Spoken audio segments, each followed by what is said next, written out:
Good morning, સ્વાગત છે exam today પર. ફ્રેન્ડ 3 માર્ચ 2025ના રિલેટિવ કરંટ અફેર્સની ડિસ્કશન આ વિડીયોમાં આપણે કરવાના છે, તો છેલ્લે સુધી વિડીયો સાથે બની રહેજો. કરંટ અફેર્સ ઇમ્પોર્ટન્ટ ટોપિક છે, દરેક એક્ઝામમાં પ્રશ્ન પૂછવામાં આવે છે. મિત્રો ટોપિક પર આવીએ. 3 માર્ચ 2025 ક્વેશ્ચન નંબર 1 છે, હાલમાં વિશ્વ નાગરિક સુરક્ષા દિવસ ક્યારે મનાવવામાં આવ્યો? તો મિત્રો વાત થઈ છે આ વિશ્વ નાગરિક સુરક્ષા દિવસની, બરાબર. તો દર વર્ષે 1 માર્ચે વિશ્વ નાગરિક સુરક્ષા દિવસ મનાવવામાં આવે છે. આ દિવસ આંતરરાષ્ટ્રીય નાગરિક સુરક્ષા સંગઠન દ્વારા 1990 એટલે કે 1990માં પહેલી વખત મનાવવામાં આવ્યો હતો. હાલમાં ફેબ્રુઆરી મહિનામાં ભારતનો જીએસટી સંગ્રહ કેટલા ટકા વધીને 1.84 લાખ કરોડ પહોંચ્યો છે? તો મિત્રો મંથ છે ફેબ્રુઆરી, ભારતનો જીએસટી સંગ્રહ કેટલા ટકા વધીને 1.84 લાખ કરોડ પહોંચ્યો? તો રાઈટ આન્સર છે આમાં 9.1%, બરાબર, 9.1%. જીએસટી એટલે કે ગુડ્સ એન્ડ સર્વિસ ટેક્સ. જીએસટીનું પૂરું નામ છે ગુડ્સ એન્ડ સર્વિસ ટેક્સ. સ્ટારમાં કરજો મિત્રો, ઇમ્પોર્ટન્ટ રહેશે. હાલમાં સેના પ્રમુખ જનરલ ઉપેન્દ્ર દ્વિવેદી ક્યાં પ્રથમ વિશ્વ યુદ્ધના ભારતીય સૈનિકોને શ્રદ્ધાંજલિ આપી છે? તો આપણા દેશના સેના પ્રમુખ કોણ છે? જનરલ ઉપેન્દ્ર દ્વિવેદી, બરાબર. એમણે કઈ જગ્યાએ પ્રથમ વિશ્વ યુદ્ધના ભારતીય સૈનિકોને શ્રદ્ધાંજલિ આપી છે? તો રાઈટ આન્સર છે મિત્રો ફ્રાન્સ, બરાબર. ફ્રાન્સ આમાં રાઈટ આન્સર છે. સેના પ્રમુખ જનરલ ઉપેન્દ્ર દ્વિવેદી ફ્રાન્સના ન્યુવે ચેપલ સ્મારક પર શ્રદ્ધાંજલિ આપી છે. મિત્રો વાત કરું મેં ફ્રાન્સની, તો ફ્રાન્સનું કેપિટલ છે પેરિસ, કરન્સી છે યુરો, અને ફ્રાન્સના પ્રેસિડેન્ટ છે હાલમાં એમ્યુનલ મેક્રોન, બરાબર. એમ્યુનલ મેક્રોન ફ્રાન્સના પ્રેસિડેન્ટ છે, રાષ્ટ્રપતિ છે. વિદ્યાર્થી મિત્રો, ફ્રાન્સમાં તમિલ કવિ તિરુવલ્લુવરની પ્રતિમાનું ઉદ્ઘાટન થયું. ડિજિટલ વિઝાની રજૂઆત કરવામાં પ્રથમ યુરોપીય સંઘ રાષ્ટ્ર બન્યો છે ફ્રાન્સ. હેનલે પાસપોર્ટ ઇન્ડેક્સ 2024માં ફ્રાન્સ બીજા સ્થાન પર રહ્યું છે, ભારત 83માં સ્થાન પર રહ્યું છે. ફ્રાન્સના રાષ્ટ્રપતિ ઓલિમ્પિક ઓર્ડરથી સન્માનિત કરાયા. ભારત ફ્રાન્સ વચ્ચે દ્વિપક્ષીય નૌસૈનિક અભ્યાસ વરુણ સપ્ટેમ્બરમાં ભૂમધ્ય સાગરમાં આયોજિત કરાશે. ભારતીય નૌસેનાએ ફ્રાન્સ સાથે વરુણ અભ્યાસનું હાલમાં આયોજન કર્યું હતું. ફ્રાન્સના થિયરી બ્રેટન યુરોપીય સંઘના કમિશનર પદથી રાજીનામું આપ્યું છે. 30માં કોલકાતા આંતરરાષ્ટ્રીય ફિલ્મ મહોત્સવનો થીમ દેશ ફ્રાન્સ બન્યો છે. આટલું તમારે ફ્રાન્સ વિશે યાદ રાખવાનું છે. નેક્સ્ટ, રણજી ટ્રોફીમાં 9 વિકેટ લેનાર ગુજરાતના પ્રથમ બોલર કોણ બન્યા? તો રણજી ટ્રોફીની અંદર 9 વિકેટ લેનાર ગુજરાતના પ્રથમ બોલર કોણ બન્યા છે? રાઈટ આન્સર છે મિત્રો સિદ્ધાર્થ દેસાઈ, બરાબર. સિદ્ધાર્થ દેસાઈ બન્યા છે. ગુજરાતના લેફ્ટ આર્મ સ્પિનર સિદ્ધાર્થ દેસાઈએ ઉત્તરાખંડ સામેની મેચમાં એક પારીમાં એમણે 9 વિકેટ લીધા. સ્ટારમાં કરજો, આ પણ ગુજરાતનો પ્રશ્ન છે.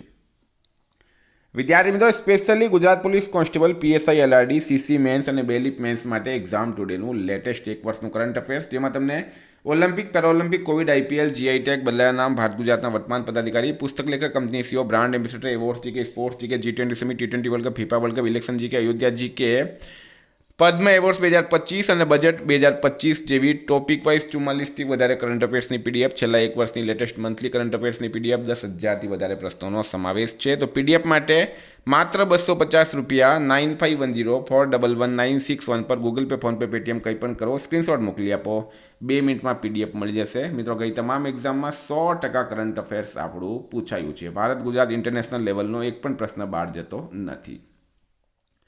હાલમાં કોણે છત્તીસગઢ ઓપન ખિતાબ જીત્યો છે? તો છત્તીસગઢ ઓપન ખિતાબ જીત્યો છે શૌર્ય ભટ્ટાચાર્ય, બરાબર. શૌર્ય ભટ્ટાચાર્ય ગોલ્ફર ખેલાડી છે મિત્રો, બરાબર. છત્તીસગઢ ઓપનનો એમણે ખિતાબ હાલમાં જીતી લીધો છે. હાલમાં કોની આત્મકથા દિયા સલાઈનું વિમોચન થયું? તો દિયા સલાઈ, બરાબર, એક આત્મકથા છે, ઓટોબાયોગ્રાફી છે. કોની છે મિત્રો? કૈલાસ સત્યાર્થીની. કૈલાસ સત્યાર્થી કોણ છે? નોબેલ પુરસ્કાર છે, નોબેલ પુરસ્કાર વિજેતા છે કૈલાસ સત્યાર્થી. ભારતીય સમાજ સુધારક છે મિત્રો, બાળકો માટે એમણે કામ કર્યા છે. એમની આ આત્મકથા છે દિયા સલાઈ, અને દિયા સલાઈનું વિમોચન કોણે કર્યું? તો ભારતના પૂર્વ રાષ્ટ્રપતિ રામનાથ કોવિંદ દ્વારા એનું વિમોચન કરવામાં આવ્યું છે, બરાબર. ઘણા બધા પ્રશ્નો અહીંયા ક્લિયર થઈ ગયા તમારા. હાલમાં ક્યાં મમનૂરમાં રાજ્યના બીજા એરપોર્ટને મંજૂરી અપાઈ છે? તો હૈદરાબાદ પ્રથમ એરપોર્ટ છે, અને બીજો એરપોર્ટ બની ગયો છે મમનૂર, બરાબર. મમનૂર જે છે એ બીજો એરપોર્ટ બની ગયો છે, પ્રથમ છે હૈદરાબાદ. તેલંગાના રાઈટ આન્સર છે આમાં. તેલંગાણાના સીએમ છે રેવંતા રેડ્ડી. રાજ્યપાલ કોણ છે? તો જિષ્ણુદેવ વર્મા, અને તેલંગાનાનું કેપિટલ છે મિત્રો હૈદરાબાદ. 8 દિવસીય નાગોવા જાત્રા મેળો તેલંગાણામાં શરૂ થયું. તેલંગાણાના મુખ્યમંત્રીએ એક્સપ્રીમિયમ પાર્કનું ઉદ્ઘાટન કર્યું. ગૃહમંત્રી અમિત શાહે હૈદરાબાદમાં શૂટિંગ રેન્જની આધારશિલા મૂકી. વિશ્વ તેલુગુ સંમેલન રાજા મહેન્દ્રવરમમાં શરૂ થયું છે. રાયતુ ભરોસા યોજના અંતર્ગત તેલંગાણા સરકાર ખેડૂતોને દર વર્ષે પ્રતિ એકર 1 લાખની જગ્યાએ 1,20,000 રૂપિયા આપશે. તેલંગાણા સરકારે સાવિત્રીબાઈ ફૂલેની જયંતિને મહિલા શિક્ષક દિવસના રૂપમાં મનાવી છે. ભારતીય સેનાએ હૈદરાબાદમાં અપની સેના કો જાનો મેળાનું આયોજન કર્યું છે. હાલમાં ક્યાં માઉન્ટ ફેન્ટલ જ્વાળામુખીમાં ભારે માત્રામાં મિથેનનું ઉત્સર્જન થયું છે? કઈ જગ્યાએ માઉન્ટ ફેન્ટલ જ્વાળામુખીમાં ભારે માત્રામાં મિથેનનું ઉત્સર્જન થયું? રાઈટ આન્સર છે મિત્રો આમાં ઇથિયોપિયા. બરાબર, ઇથિયોપિયા એક આફ્રિકન કન્ટ્રી છે અને મિથેનનું ઉત્સર્જન થયું છે. એ વૈજ્ઞાનિકો માટે ટેન્શન આવી ગયું એમને. બરાબર, મિથેનનું ઉત્સર્જન થયું છે. ઇથિયોપિયામાં આવેલું છે માઉન્ટ ફેન્ટલ. પ્રશ્ન તમને એમ પૂછવામાં આવશે કે હાલમાં ચર્ચામાં રહેલું માઉન્ટ ફેન્ટલ જ્વાળામુખી ક્યાં આવેલું છે? ઇથિયોપિયામાં આવેલું છે. ચર્ચામાં શા માટે છે? કારણ કે ભારે માત્રામાં મિથેનનું ઉત્સર્જન થયું. ઇથિયોપિયા કઈ કન્ટ્રીમાં આવેલું છે મિત્રો? તો એ આવેલું છે આફ્રિકા કન્ટ્રીમાં. ઇથિયોપિયા જે છે આફ્રિકા કન્ટ્રીની અંદર આવેલું છે. હાલમાં કયા રાજ્યની અર્થવ્યવસ્થા 2023-24માં વધીને 8.54 લાખ કરોડ પાર થઈ ગઈ છે? તો મિત્રો બિહાર રાજ્ય રાઈટ આન્સર છે. બિહાર રાઈટ આન્સર છે. બિહારના ઉપમુખ્યમંત્રી સમ્રાટ ચૌધરીએ રાજ્યનો આર્થિક સર્વેક્ષણ રજૂ કર્યું. અર્થવ્યવસ્થા બિહારની અર્થવ્યવસ્થા 3.5 ગુણા વધીને 2.47 લાખ કરોડથી 8.54 લાખ કરોડ થઈ ગઈ છે. તો બિહાર રાઈટ આન્સર છે. બિહારના સીએમ છે નીતિશ કુમાર. હાલમાં કયો bank S&P global sustainability ranking 2025માં ટોપ પર રહ્યું છે? કયો બેંક છે મિત્રો? તો રાઈટ આન્સર છે આમાં યસ બેંક. યસ બેંક જે છે S&P ગ્લોબલ સસ્ટેનેબિલિટી રેન્કિંગ 2025માં ટોપ પર રહ્યું. મિત્રો હાલમાં SBIએ હરઘર લખપતિ યોજના લોન્ચ કરી. ઇન્ડસઇન્ડ બેંકે જળવાયુ કાર્યવાહી માટે યુનિસેફ સાથે કરાર કર્યો. SBIએ ગ્લોબલ ફાઇનાન્સ મેગેઝિન દ્વારા 2024 માટે ભારતનો સર્વશ્રેષ્ઠ બેંક નામિત કરાયો. KVS મણિયન ફેડરલ બેંકના CEO બન્યા છે. યસ બેંકે પૈસા સેવ કેશબેક ક્રેડિટ કાર્ડ લોન્ચ કર્યો. બેંક ઓફ ઇન્ડિયાએ સ્ટાર ધન વૃદ્ધિ સાવધિ જમા યોજના શરૂ કરી. HDFC બેંકે ભારતમાં ગીગ વર્કર્સ માટે નાણાકીય પેકેજ ગીગા લોન્ચ કર્યો છે. હાલમાં ઓડિશાના પુરીમાં 9મા રાષ્ટ્રીય સ્વાસ્થ્ય શિખર સંમેલનનું ઉદ્ઘાટન કોણે કર્યું છે? તો મિત્રો JP નડ્ડા રાઈટ આન્સર છે. JP નડ્ડાએ ઓડિશાના પુરીમાં 9મા રાષ્ટ્રીય સ્વાસ્થ્ય શિખર સંમેલનનું ઉદ્ઘાટન કર્યું. JP નડ્ડા કોણ છે? સ્વાસ્થ્ય મંત્રી છે, કેન્દ્રીય સ્વાસ્થ્ય મંત્રી. હાલમાં કઈ સંસ્થાનો ચંદ્રયાન એરોસ્પેસ બ્લુ ગોસ્ટ ચંદ્ર પર ઉતરાણ કર્યું છે? કઈ સંસ્થાનો ચંદ્રયાન એરોસ્પેસ બ્લુ ગોસ્ટ ચંદ્ર પર ઉતરાણ કર્યું? તો મિત્રો રાઈટ આન્સર છે આમાં નાસા. બરાબર, NASA national aeronautics for space administration નાસાનું પૂરું નામ છે. એનો ચંદ્રયાન એરોસ્પેસ બ્લુ ગોસ્ટ ચંદ્ર પર હાલમાં ઉતરાણ કર્યું છે. સ્ટારમાં કરજો, વેરી વેરી ઇમ્પોર્ટન્ટ. CISF પ્રશિક્ષણ કેન્દ્રનું નામ કોના નામ પર રાખવામાં આવ્યું? તો સેન્ટ્રલ ઇન્ડસ્ટ્રીયલ સિક્યુરિટી ફોર્સ. બરાબર, એનું એક પ્રશિક્ષણ કેન્દ્ર ક્યાં આવેલું છે? અરકોણમમાં. બરાબર, અરકોણમમાં. અરકોણમમાં CISFના રિક્રુટમેન્ટ ટ્રેનિંગ સેન્ટરનું નામ બદલીને ચોલ રાજકુમારની યાદમાં રાજાદિત્ય ચોલન થકોલમ કરવામાં આવ્યું. તો ચોલ રાજકુમાર રાજાદિત્ય રાઈટ આન્સર છે. CISFના હાલમાં DG એટલે કે મહાનિદેશક છે મિત્રો રાજવિન્દરસિંહ ભટ્ટી. એમણે માહિતી આપી છે. હાલમાં યુદ્ધ અભ્યાસ ડિઝર્ટ હન્ટ 2025નું આયોજન ક્યાં કરાયું? તો એક યુદ્ધ અભ્યાસ છે મિત્રો ડેઝર્ટ હન્ટ 2025. આનું આયોજન કરવામાં આવ્યું છે હાલમાં જોધપુર ખાતે. રાજસ્થાનના જોધપુરમાં ત્રિસ્તરીય સેનાનો ડેઝર્ટ હન્ટ 2025 યુદ્ધ અભ્યાસનું આયોજન કરવામાં આવ્યું છે. જોધપુરમાં એરોસ્પેસ સેન્ટર પણ આવેલું છે. જોધપુરને મિત્રો સન સિટી તરીકે ઓળખવામાં આવે છે. હાલમાં બોરિસ સ્પેસ્કીનું નિધન થયું છે. તેઓ કોણ હતા? તો બોરિસ સ્પેકી એમનું હાલમાં નિધન થયું છે. મિત્રો કોણ હતા? ચેસ ખેલાડી હતા. બોરિસ સ્પેસ્કી ચેસ ખેલાડી હતા. રશિયન ચેસ ખેલાડી હતા બોરિસ સ્પેસ્કી. રશિયન ચેસ ખેલાડી હતા. 10મા વિશ્વ ચેસ ચેમ્પિયન હતા. હાલમાં 88 વર્ષની ઉંમરે એમનું નિધન થયું છે.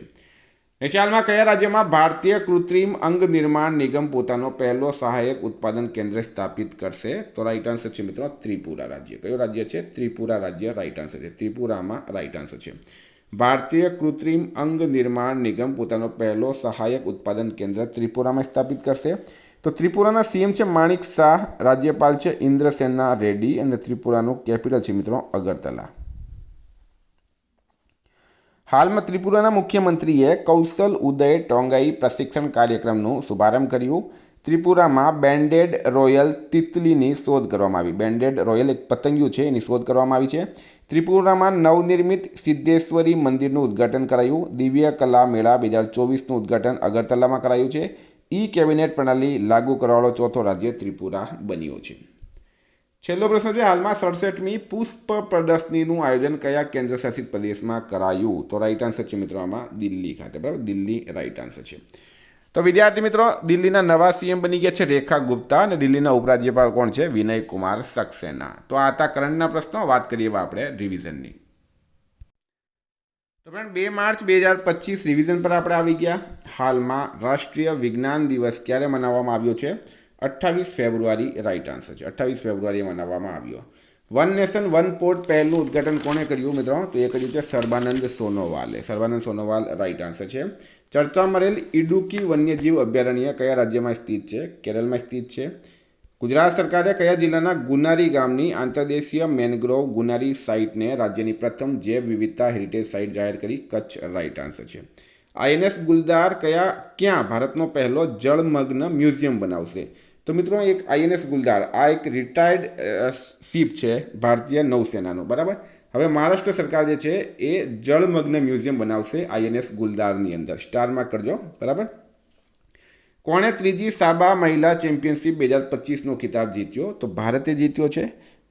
બાસ્કેટબોલ ફાઇનલમાં માલદીવને 107-32થી એમણે હરાવ્યું. કોણે ચંદ્રમા પર પાણી શોધવા માટે એક ઉપગ્રહ લોન્ચ કર્યો? તો મિત્રો નાસાએ કર્યું છે. વન ડેમાં ભારતના નંબર 1 ફિલ્ડર કોણ બન્યા? તો એ બન્યા છે વિરાટ કોહલી. વિરાટે 299 મેચમાં 158 કેચ પકડ્યા. વર્ષ 2025માં વૈશ્વિક અનુમોદન રેટિંગમાં કોણ ટોપ પર રહ્યું છે? તો નરેન્દ્ર મોદી રાઈટ આન્સર છે. 10મા ભારત આંતરરાષ્ટ્રીય નૃત્ય અને સંગીત મહોત્સવ ક્યાં સંપન્ન થયું? તો ન્યૂ દિલ્હીની અંદર. ઉત્તમ મોહંતીનું નિધન થયું છે. તેઓ કોણ હતા મિત્રો? એક અભિનેતા હતા ઉત્તમ મોહંતી. હાલમાં એમનું નિધન થયું છે. પ્રાણી મિત્ર અને જીવદયા પુરસ્કાર સમારોહનું આયોજન ક્યાં કરાયું છે? તો એ કરાયું છે ન્યૂ દિલ્હી ખાતે. એસબીઆઈ લાઈફના ડેપ્યુટી સીઈઓ કોણ બન્યા? તો મિત્રો દોરાબાબુ દપ્પરતી રાઈટ આન્સર છે. હાલમાં જારી વૈશ્વિક અર્થવ્યવસ્થાઓની રેન્કિંગમાં કોણ ટોપ પર રહ્યું છે? અમેરિકા. યુએસએ આમાં ટોપ પર રહ્યું. કોણે બનારસ લિસ્ટ ફેસ્ટ એવોર્ડ 2025 જીત્યો? તો કમલ ઝા, રાજકમલ ઝા રાઈટ આન્સર છે. કોણે સશક્ત ભારત હિન્દી પત્રિકાના પહેલા સંસ્કરણનું અનાવરણ કર્યું? તો રાજનાથ સિંઘે કર્યું. મિત્રો ગઈકાલે પ્રશ્ન પૂછાયું ન્યુકોમ યુલ્લો ઉત્સવ ક્યાં મનાવવામાં આવ્યો? અરુણાચલ પ્રદેશ રાઈટ આન્સર હતું. આજનો પ્રશ્ન છે, હાલમાં સેબીના નવા અધ્યક્ષ કોણ બન્યા? એનો જવાબ તમારે કમેન્ટ બોક્સમાં જણાવવાનું. વિદ્યાર્થી મિત્રો, વોટ્સએપ અને ટેલિગ્રામની લિંક વોટ્સએપ અને ટેલિગ્રામની લિંક ડિસ્ક્રિપ્શન બોક્સમાં આપી છે. પીડીએફ માટે 9510 411 961 પર કોન્ટેક્ટ કરો. Thank you. ફરી મળીશું. જય હિન્દ, જય ભારત.